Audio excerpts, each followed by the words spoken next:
सुधा जोशी बोलते।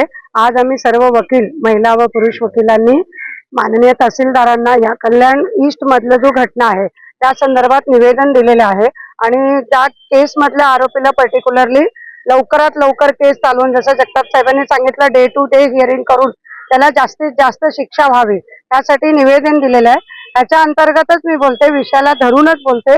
कल्याण मधील महिलांवर होणाऱ्या अत्याचाराला आळा घालण्यासाठी आम्ही वारंवार विनंती करतो प्रशासनाला, महिलांवर होणाऱ्या अत्याचारासाठी पोलीस प्रशासनाने जास्तीत जास्त गस्त वाढवावा तसं जगताप साहेबांनी सांगितलं तसं इतर महिलांसाठी जे कायदे आहे त्याच्या अंमलबजावणी व्यवस्थित व्हावा आणि त्यांच्या सुरक्षतेसाठी पोलिसांनी वेगवेगळे पथक तयार करावी आणि त्यांच्या फिर्याद लवकरात लवकर घेण्यात यावी। त्यांना जास्त वेळ पोलीस स्टेशनला थांबून ठेवू नये, त्यांना जास्तीत जास्त महिला पोलिसांना प्रोव्हाइड करावी जेणेकरून त्यांच्या समस्या त्यांना सांगतील आणि मुली जर मिसिंग असतील त्यांची दखल लवकरात लवकर घेण्यात यावी आणि 24 तासात त्याचा तपास करावी, म्हणजे जिवंतपणे त्या मिसिंग व्यक्तीला शोधण्याचा प्रयत्न पोलिसांनी करावे।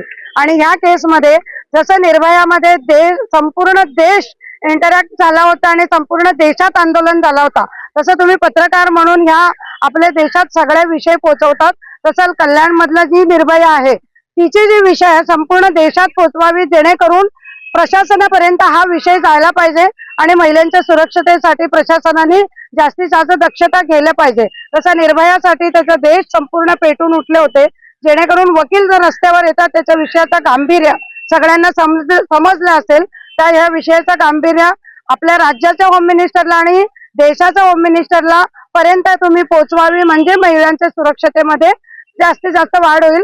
फक्त देशात एक नारा होता बेटी बचाओ बेटी पढ़ाओ, बेटी ही नहीं बचेगा तो उसको आगे हम करेंगे क्या? इसके लिए पहला बेटी बचना चाहिए, उसके बाद आगे का विषय। इसके लिए बेटी बचाने के लिए हम रास्ते में आए हैं, इसका विषय पूरा देश